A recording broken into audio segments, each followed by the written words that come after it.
Europe 1 Soir. 19h, 21h, Pierre de Villeneuve. Toujours avec Olivier d'Artigol et Catherine Ney pour commenter l'actualité. Monsieur Bayrou, que vous connaissez bien, Olivier d'Artigol, avait parlé de vivre ensemble. Ça avait un peu surpris d'ailleurs dans l'hémicycle il y a quelques jours. Le président de la République, Emmanuel Macron, en a parlé également. La France, patrie de volonté et de bravoure, qui ne se définit ni par le sang, ni par une race, ni par une religion, ni par une identité figée, mais une volonté chaque jour recommencée d'accomplir de grandes choses, avec une poignée de notre terre dans la main, un rêve d'universel, un idéal.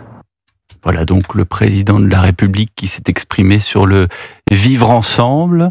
Est-ce que il arrive, ce président qui a, faisons la liste des courses, dissous l'Assemblée, cassé le clivage, on en parlait avec Éléonore Carrois, qui s'étonnait qu'il n'y avait pas d'opposition, casser le clivage gauche-droite pour atomiser la droite et la gauche, qui a fait monter la NUPES et donc la France Insoumise, qui aujourd'hui appelle à l'unité et au vivre ensemble. Comment on fait, Olivier d'Artigol? Ça va être difficile. Il me semble, en tout cas, c'est ce que je ressens personnellement, que le verbe présidentiel est devenu une langue morte.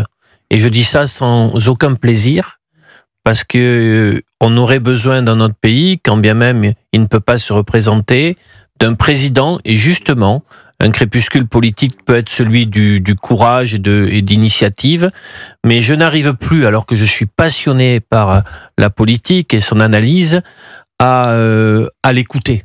C'est vous dire, et je pense que beaucoup de personnes doivent ressentir ce que je dis là, par un processus qu'il serait intéressant à décrire et à analyser. Mais en tout cas, on l'a beaucoup écouté, il a beaucoup pris la parole. Ça a souvent été une présidence bavarde, mais là, il y a quelque chose qui, pour moi, ne passe plus et je regrette cette situation. Ah oui, voilà. Là, c'est Louis Jouvet qui nous récite du Corneille. Là. C'est devant la Légion étrangère. Voilà. Ah oui, d'accord. Bon, d'accord. Mais non, mais c'est-à-dire que selon l'éditoire, tantôt il parle comme un ecclésiastique, tantôt comme l'archiprêtre de la chapelle Sixtine, tantôt, voilà, comme ça. Et puis, qui est-il? Alors? Eh ben, je ne sais pas. Diagnostic, si c'est un patchwork, quelque chose. C'est quelqu'un qui s'adapte à toutes les situations. Non, mais vous avez connu tous les présidents de la Ve République. Vous avez écrit un livre pratiquement sur chacun d'eux, dont le Noir et le Rouge sur Mitterrand. Il faut quand même le lire et le relire pour ceux qui ne l'ont pas lu. Lisez le Noir et le Rouge de Catherine Ney, qui est quand même un chef-d'œuvre. Et qu'est-ce qui fait de Macron qu'il est un autre président? D'abord parce que c'est un prototype. C'est quelqu'un qui n'est passé par aucun des chemins des autres. Là, il a été élu, il n'avait jamais mis sa tête sur une affiche, quoi. Et il est arrivé, d'ailleurs, il disait, parce que j'ai un projet, il était écartelé, mais il n'avait pas de programme, quand même. Il avait quelque chose, donc il avait glané et il a fasciné les Français par son verbe, ses longs discours. On vient de l'entendre. Et puis il y a un moment, marche, parce que ça marche sur Olivier. Non, mais non, le sortilège. Je viens de dire que ça ne marche pas. Mais non, c'est le sortilège a cessé là.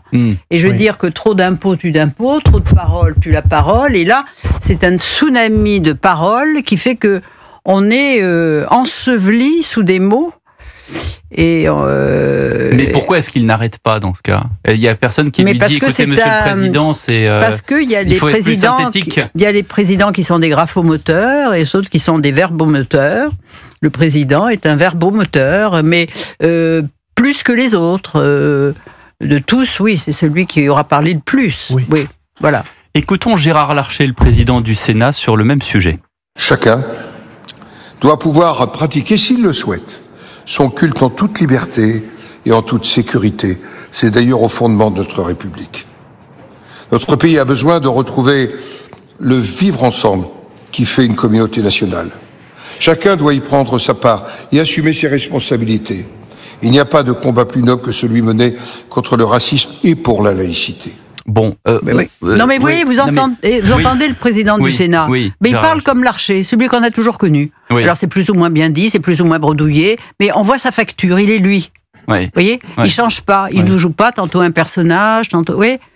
Et c'est ça qui déroute avec... Ce que réussit à faire Bruno Retailleau aujourd'hui. Oui. C'est-à-dire, on peut contester ou pas sa proposition, sa vision politique. Il y a une sincérité. Oui. Le procès en insincérité frappe d'autres dirigeants politiques. Vous pensez à qui, par exemple? C'est un problème pour Laurent Wauquiez. Lui-même énonce cette réalité-là. On pourrait faire le tour à gauche, mais il y a en effet un enjeu pour les politiques aujourd'hui, que le verbe ne remplace pas l'action, et on ne peut pas s'imaginer qu'il y a une action si le verbe paraît insincère.